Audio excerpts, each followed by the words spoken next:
प्रेम से बोलिए श्री सत्यनारायण भगवान की जय। आज के दिन श्री सत्यनारायण भगवान की कथा पढ़ी अथवा सुनी जाती है। तो आइए आज आपको सुनाते हैं श्री सत्यनारायण भगवान की संपूर्ण व्रत कथा और आरती। एक समय नैमिषारण्य तीर्थ में शौनक आदि 88,000 ऋषियों ने श्री सूत जी से पूछा, हे प्रभु, इस कलयुग में वेद विद्या रहित मनुष्यों को प्रभु भक्ति किस प्रकार मिलेगी और उनका उद्धार कैसे होगा। इसलिए हे मुनि श्रेष्ठ, कोई ऐसा तप कहिए जिससे थोड़े समय में पुण्य प्राप्त हो जाए तथा मनोवांछित फल मिले। वह कथा सुनने की हमारी बहुत इच्छा है। सर्वशास्त्र ज्ञाता श्री सूत जी बोले, हे वैष्णवों में पूज्य, आप सबने प्राणियों के हित की बात पूछी है। अब मैं उस श्रेष्ठ व्रत को आप लोगों से कहूँगा जिस व्रत को नारद जी ने लक्ष्मी नारायण जी से पूछा था और लक्ष्मीपति ने मुनि श्रेष्ठ नारद जी से कहा था। सो ध्यान से सुनिए।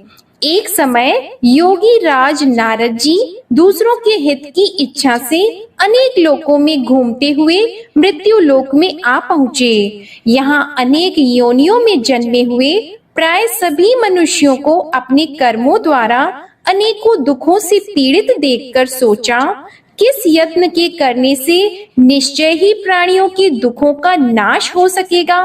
ऐसा मन में सोचकर विष्णु लोक को चले गए। वहां श्वेत वर्ण और 4 भुजाओं वाले देवों के ईश नारायण को देखकर, जिनके हाथों में शंख चक्र गदा और पद्मा थे, वे वरमाला पहने हुए थे, उनकी स्तुति करने लगे। हे भगवान, आप अत्यंत शक्ति से संपन्न हैं। मन तथा वाणी भी आपको नहीं पा सकती।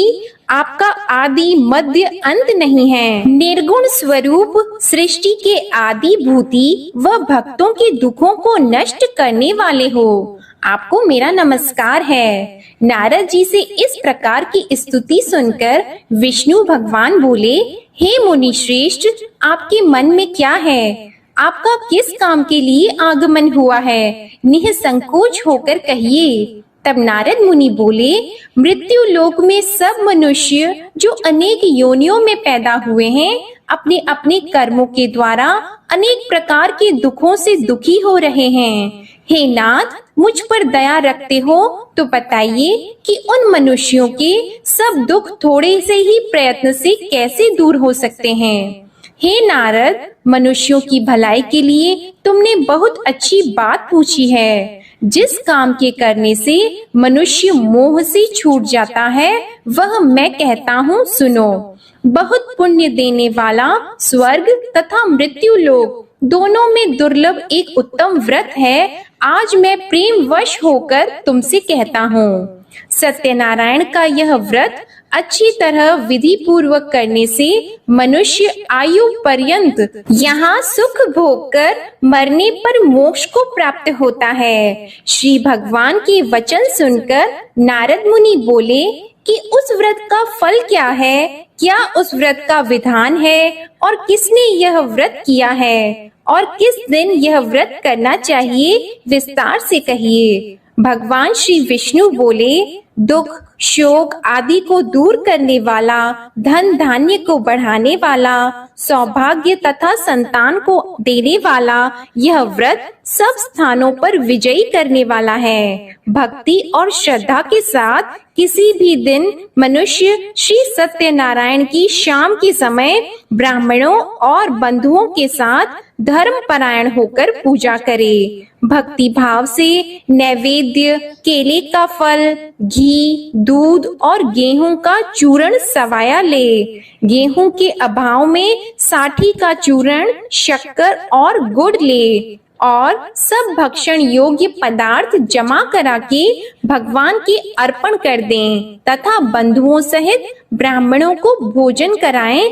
इसके पश्चात स्वयं भी भोजन करें। नृत्य गीत आदि का आचरण करके भगवान सत्यनारायण का स्मरण करते हुए समय व्यतीत करे। इस तरह व्रत करने पर मनुष्यों की सभी इच्छा निश्चय ही पूरी होती है। विशेषकर कली काल में भूमि पर यही मोक्ष का सरल उपाय है। इसके प्रसंग में सूत जी बोले, हे ऋषियों, जिसने पहले समय में इस व्रत को किया है उसका इतिहास कहता हूँ, ध्यान से सुनो। सुंदर काशीपुरी नगरी में एक अत्यंत निर्धन ब्राह्मण रहता था। वह भूख और प्यास से बेचैन हुआ नित्य पृथ्वी पर घूमता था। ब्राह्मणों से प्रेम करने वाले भगवान ने ब्राह्मण को दुखी देखकर बूढ़े ब्राह्मण का रूप धर के उसके पास जाकर आदर के साथ पूछा, हे विप्र, नित्य दुखी हुआ पृथ्वी पर क्यों घूमते हो? हे श्रेष्ठ ब्राह्मण, यह सब मुझसे कहो, मैं सुनना चाहता हूँ। ब्राह्मण बोला, मैं निर्धन ब्राह्मण हूँ, भिक्षा के लिए पृथ्वी पर फिरता हूँ। हे भगवान, यदि आप इसका उपाय जानते हो तो कृपा करके कहो। वृद्ध ब्राह्मण बोला कि सत्य नारायण भगवान मन वांछित फल देने वाले हैं, इसलिए हे ब्राह्मण, तू उनका पूजन कर, जिसके करने से मनुष्य सब दुखों से मुक्त होता है। ब्राह्मण को व्रत का सारा विधान बताकर बूढ़े ब्राह्मण का रूप धारण करने वाले सत्यनारायण भगवान अंतर्ध्यान हो गए। जिस व्रत को वृद्ध ब्राह्मण ने बताया है, मैं उसको करूँगा, यह निश्चय करने पर उसे रात में नींद भी नहीं आई। वह सवेरे उठकर सत्यनारायण के व्रत का निश्चय करके भिक्षा के लिए चला गया।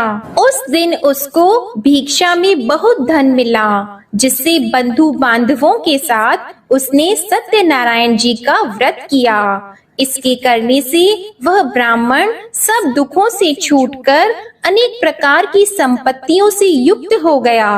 उस समय से वह ब्राह्मण हर मास व्रत करने लगा। इस तरह सत्यनारायण भगवान के व्रत को जो करेगा वह सब पापों से छूटकर मोक्ष को प्राप्त होगा।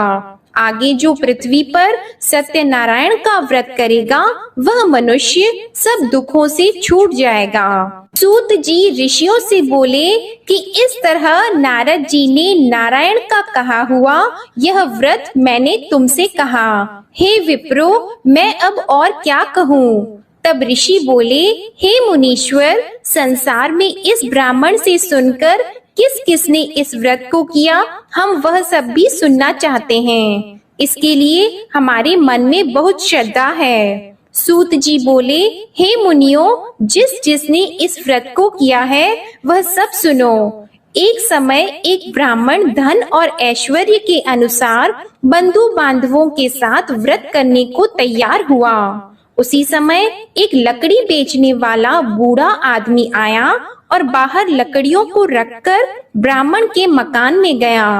प्यास से दुखी लकड़हारा उनको व्रत करते देखकर ब्राह्मण को नमस्कार करके कहने लगा कि आप यह क्या कर रहे हैं और इसके करने से क्या फल मिलता है, कृपा करके मुझसे कहिए। ब्राह्मण ने कहा, सब मनोकामनाओं को पूरा करने वाला यह सत्यनारायण भगवान का व्रत है। इसकी ही कृपा से मेरे यहाँ धन धान्य आदि की वृद्धि हुई है। ब्राह्मण से इस व्रत के बारे में जानकर लकड़हारा बहुत प्रसन्न हुआ। चरण अमृत लेकर और प्रसाद खाने के बाद अपने घर को गया।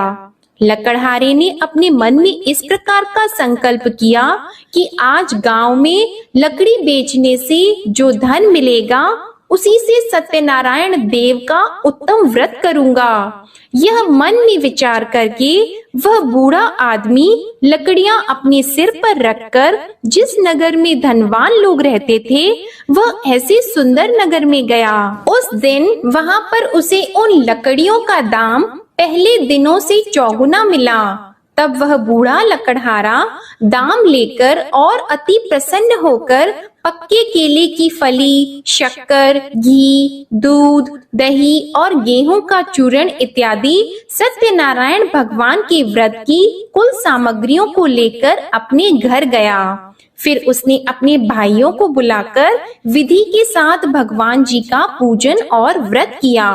उस व्रत के प्रभाव से वह बूढ़ा लकड़हारा धन पुत्र आदि से युक्त हुआ और संसार के समस्त सुख भोग कर वैकुंठ को चला गया। श्री सूत जी बोलते हैं कि हे श्रेष्ठ मुनियों, अब आगे की कथा कहता हूँ, सुनो। पहले समय में उल्का मुख नाम का एक बुद्धिमान राजा था। वह सत्य वक्ता और जितेंद्रिय था। प्रतिदिन देव स्थानों पर जाता तथा गरीबों को धन देकर उनके कष्ट दूर करता था। उसकी पत्नी कमल के समान मुख वाली और सती साध्वी थी। भद्रशीला नदी के तट पर उन दोनों ने श्री सत्यनारायण भगवान का व्रत किया। उस समय में वहां एक साधु वैश्य आया। उसके पास व्यापार के लिए बहुत सा धन था। वह नाव को किनारे पर ठहराकर राजा के पास आ गया और राजा को व्रत करते हुए देखकर विनय के साथ पूछने लगा, हे राजन, भक्ति युक्त चित्त से यह आप क्या कर रहे हैं? मेरी सुनने की इच्छा है, सो आप यह मुझे बताइए। राजा बोला, हे साधु, अपने बांधवों के साथ पुत्र आदि की प्राप्ति के लिए महाशक्तिवान सत्यनारायण भगवान का व्रत व पूजन किया जा रहा है। राजा के वचन सुनकर साधु आदर से बोला, हे राजन, मुझसे इसका सब विधान कहो। मैं भी आपके कथन अनुसार इस व्रत को करूंगा। मेरे भी कोई संतान नहीं है और इससे निश्चय ही हो जाएगी। राजा से सब विधान सुनकर व्यापार से निवृत्त हो वह आनंद के साथ घर गया। साधु ने अपनी स्त्री से संतान देने वाले उस व्रत का समाचार सुनाया और कहा कि जब मेरे संतान होगी तब मैं इस व्रत को करूंगा। साधु ने ऐसे वचन अपनी स्त्री लीलावती से कहे। एक दिन उसकी स्त्री लीलावती पति के साथ आनंदित होकर सांसारिक धर्म में प्रवृत्त होकर सत्यनारायण भगवान की कृपा से गर्भवती हो गई तथा 10वें महीने में उसके एक सुंदर कन्या का जन्म हुआ। दिनों दिन वह इस तरह बढ़ने लगी जैसे शुक्ल पक्ष का चंद्रमा बढ़ता है। कन्या का नाम कलावती रखा गया। तब लीलावती ने मीठे शब्दों में अपने पति से कहा कि जो आपने संकल्प किया था भगवान का व्रत करूंगा, अब आप उसे करिए। साधु बोला, हे प्रिय, इसके विवाह पर करूंगा। इस प्रकार अपनी पत्नी को आश्वासन देकर वह नगर को गया। कलावती पितृगृह में वृद्धि को प्राप्त हो गई। साधु ने जब नगर में सखियों के साथ अपनी पुत्री को देखा तो तुरंत दूत को बुलाकर कहा कि पुत्री के वास्ते कोई सुयोग्य वर देखिए। साधु की आज्ञा पाकर दूत कंचन नगर पहुंचा और वहां पर बड़ी खोज और देखभाल कर लड़की के लिए सुयोग्य वाणिक पुत्र को ले आया। उस सुयोग्य लड़के को देखकर साधु ने अपने बंधु बांधवों सहित प्रसन्न चित्त अपनी पुत्री का विवाह उसके साथ कर दिया। किंतु दुर्भाग्य से विवाह के समय भी उस व्रत को करना भूल गया। तब श्री भगवान क्रोधित हो गए और श्राप दिया कि तुम्हें दारुण दुख प्राप्त होगा। अपने कार्य में कुशल साधु बनिया जमाता सहित समुद्र स्थित रत्नपुर नगर में गया और वहां दोनों ससुर जमाई चंद्रकेतु राजा के उस नगर में व्यापार करने लगे। एक रोज भगवान सत्यनारायण की माया से प्रेरित कोई चोर राजा का धन चुराकर भागा जा रहा था, किंतु राजा के दूतों को आता देखकर चोर ने घबराकर भागते हुए राजा के धन को वहीं चुपचाप रख दिया जहां वो ससुर जमाई ठहरे हुए थे। तब दूतों ने उस साधु वैश्य के पास राजा के धन को रखा देखा तो वे दोनों को बांध कर ले गए और प्रसन्नता से दौड़ते हुए राजा के समीप जाकर बोले, यह 2-4 हम पकड़ कर लाए हैं, देखकर आज्ञा दें। तब राजा की आज्ञा से उनको कठोर कारावास में डाल दिया और उनका सब धन छीन लिया। सत्यनारायण भगवान के श्राप द्वारा उनकी पत्नी भी घर पर बहुत दुखी हुई और घर पर जो धन रखा था चोर चुरा कर ले गए।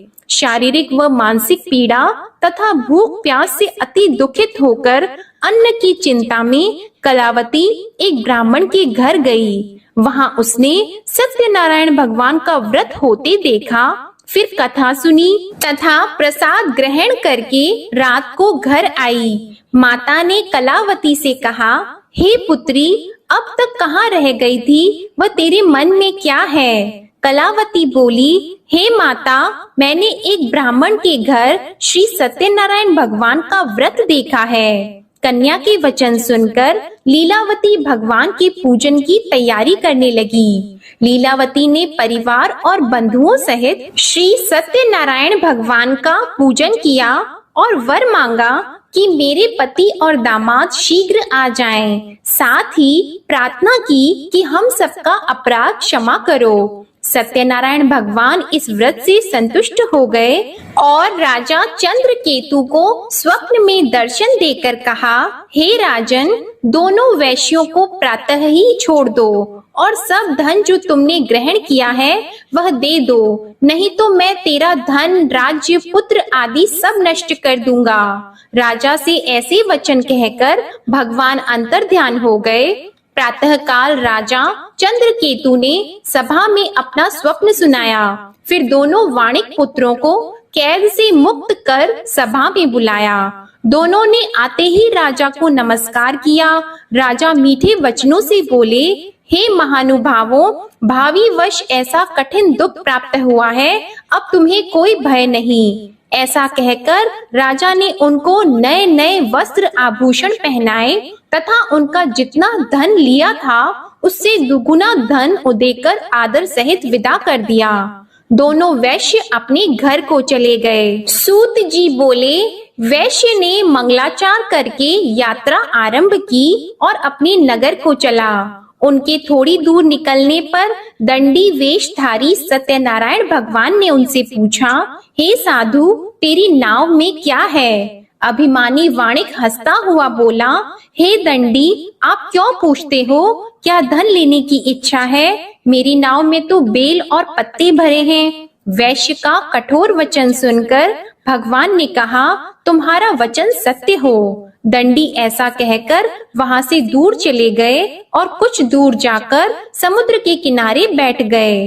दंडी के जाने पर वैश्य ने नित्य क्रिया करने के बाद नाव को ऊंची उठी देखकर अचंभा किया और नाव में बेल पत्ते आदि देखकर मूर्छित होकर जमीन पर गिर पड़ा।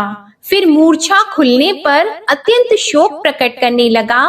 तब उसका दामाद बोला कि आप शोक न करें, यह दंडी का श्राप है, अतः उनकी शरण में चलना चाहिए, तभी हमारी मनोकामना पूरी होगी। दामाद के वचन सुनकर वह दंडी के पास पहुंचा और अत्यंत भक्ति भाव से नमस्कार करके बोला, मैंने जो आपसे असत्य वचन कहे थे उनको क्षमा करो। ऐसा कहकर महान शोकातुर होकर रोने लगा। तब दंडी भगवान बोले, हे वाणिक पुत्र, मेरी आज्ञा से बार बार तुम्हें दुख प्राप्त हुआ है, तू मेरी पूजा से विमुख हुआ। साधु बोला, हे भगवन, आपकी माया से मोहित ब्रह्मा आदि भी आपके रूप को नहीं जानते, तब मैं अज्ञानी कैसे जान सकता हूँ? आप प्रसन्न होइए, मैं सामर्थ्य के अनुसार आपकी पूजा करूँगा। मेरी रक्षा करो और पहले के समान नौका में धन भर दो। उसके भक्ति युक्त वचन सुनकर भगवान प्रसन्न होकर उसकी इच्छा अनुसार वर देकर अंतर ध्यान हो गए। तब उन्होंने नाव पर आकर देखा कि नाव धन से परिपूर्ण है, फिर भी वह भगवान सत्यनारायण का पूजन कर साथियों सहित अपने नगर को चला। अब अपने नगर के निकट पहुंचा, तब दूत को घर भेजा। दूत ने साधु के घर जाकर उसकी स्त्री को नमस्कार करके कहा कि साधु अपने दामाद सहित इस नगर के समीप आ गए हैं। ऐसा वचन सुनकर साधु की स्त्री ने बड़े हर्ष के साथ सत्यदेव का पूजन कर पुत्री से कहा, मैं अपने पति के दर्शन को जाती हूँ, तू कार्य पूर्ण करके शीघ्र आ जा।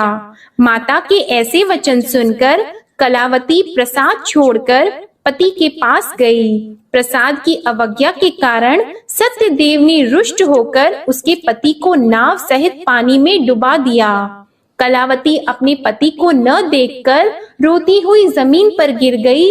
इस तरह नौका को डूबा हुआ तथा कन्या को रोता देखकर साधु दुखी होकर बोला, हे प्रभु, मुझसे या मेरे परिवार से जो भूल हुई है उसे क्षमा करो। उसके दीन वचन सुनकर सत्यदेव प्रसन्न हो गए और आकाशवाणी हुई कि हे साधु, तेरी कन्या मेरे प्रसाद को छोड़कर आई है, इसलिए इसका पति अदृश्य हुआ है। यदि वह घर जाकर प्रसाद खाकर लौटे तो इसे पति अवश्य मिलेगा। ऐसी आकाशवाणी सुनकर कलावती ने घर पहुंचकर प्रसाद खाया, फिर आकर पति के दर्शन किए। तत्पश्चात साधु ने बंधु बांधवों सहित सत्यदेव का विधि पूर्वक पूजन किया।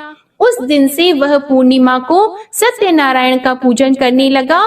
फिर इस लोक का सुख भोग कर अंत में स्वर्ग लोक को गया। सूत जी बोले, हे ऋषियों, मैं और भी कथा कहता हूँ, सुनो। प्रजापालन में लीन तुंगध्वज नाम का राजा था। उसने भी भगवान का प्रसाद त्याग कर बहुत दुख पाया। एक समय वन में जाकर वन्य पशुओं को मारकर बड़ के पेड़ के नीचे आया। वहां उसने ग्वालों को भक्ति भाव से बांधवों सहित सत्यनारायण जी का पूजन करते देखा। राजा देखकर भी अभिमानवश वहां नहीं गया और न ही पूजन किया या नमस्कार किया। जब ग्वालों ने भगवान का प्रसाद उसके सामने रखा तो वह प्रसाद को त्याग कर अपनी सुंदर नगरी को चला गया। वहां उसने अपना सब कुछ नष्ट पाया तो वह जान गया कि यह सब भगवान ने किया है। तब वह विश्वास करके ग्वालों के समीप गया और विधि पूर्वक पूजन करके प्रसाद खाया तो सत्यदेव भगवान की कृपा से पहले जैसा था वैसा ही हो गया। फिर दीर्घ काल तक सुख भोग कर मरने पर स्वर्ग लोक को गया। जो मनुष्य इस परम दुर्लभ व्रत को करेगा, भगवान सत्यनारायण की कृपा से उसे धन धान्य की प्राप्ति होगी। निर्धन धनी और बंदी बंधन से मुक्त होकर निर्भय हो जाता है। संतानहीनों को संतान प्राप्त होती है तथा सब मनोरथ पूर्ण होकर अंत में वैकुंठ धाम को जाता है। यह सत्य है। श्री सूत जी कहते हैं कि ब्राह्मणों, आपको मैंने सत्यनारायण व्रत की यह पावन कथा सुनाई है। इस व्रत का पालन करके मनुष्य सभी दुखों से मुक्त हो जाता है। विशेषतः कलयुग में श्री सत्यनारायण की पूजा महान फल देने वाली है। इन देवता को कोई सत्यनारायण कहते हैं और कोई सत्यदेव कहते हैं। अनेक रूपों में श्री सत्यनारायण भगवान सभी के मनोरथों को पूर्ण करते हैं। ये सनातन सत्यदेव कलयुग में सत्य व्रत के रूप में अवतरित होंगे। हे श्रेष्ठ मुनियों, जो मनुष्य नित्य इसका पठन व श्रवण करता है, श्री सत्यनारायण भगवान की कृपा से उसके सभी पाप नष्ट हो जाते हैं। प्रेम से बोलो श्री सत्यनारायण भगवान की जय। श्री सत्यनारायण संपूर्ण व्रत कथा समाप्त। अब आप सुनिए श्री सत्यनारायण भगवान की आरती। जय लक्ष्मी रमणा स्वामी, जय लक्ष्मी रमणा। सत्यनारायण स्वामी, सत्यनारायण स्वामी, जनपातक हरणा। जय लक्ष्मी रमणा। रत्न जड़ित सिंहासन, अद्भुत छवि राजी स्वामी, अद्भुत छवि राजी। नारद करत निराजन, नारद करत निराजन, घंटावन बाजी। जय लक्ष्मी रमणा। प्रगट भई कलि कारण, द्विज को दरस दियो स्वामी, द्विज को दरस दियो। बूढ़ो ब्राह्मण बनकर, बूढ़ो ब्राह्मण बनकर, कंचन महल कियो। जय लक्ष्मी रमणा। दुर्बल भील कठारो, जिन पर कृपा करी, जिन पर कृपा करी। चंद्रचूड़ एक राजा, चंद्रचूड़ एक राजा, तिनकी विपत्ति हरी। जय लक्ष्मी रमणा। वैश्य मनोरथ पायो, श्रद्धा तज दीन्ही। स्वामी श्रद्धा तज दीन्ही। सो फल भोग्यो प्रभु जी, फिर स्तुति कीन्ही। जय लक्ष्मी रमणा। भाव भक्ति के कारण छिन छिन रूप धरियो। स्वामी छिन छिन रूप धरियो।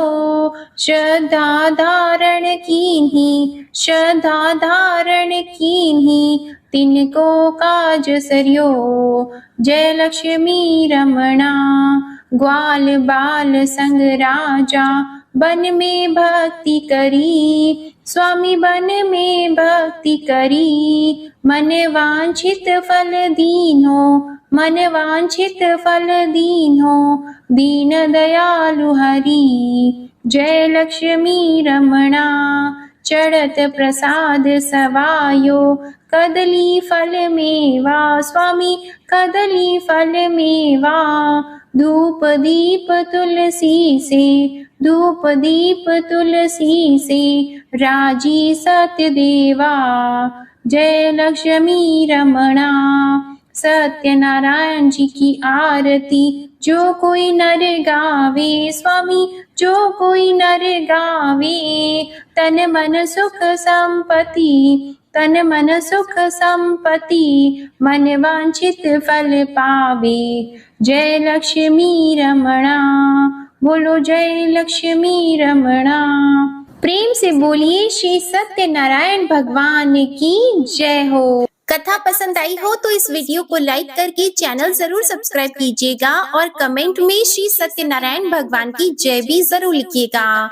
इसी के साथ आज आप हमारे चैनल पर माघ पूर्णिमा की व्रत कथा भी जरूर सुनिएगा। प्रेम से बोलिए श्री सत्यनारायण भगवान की जय।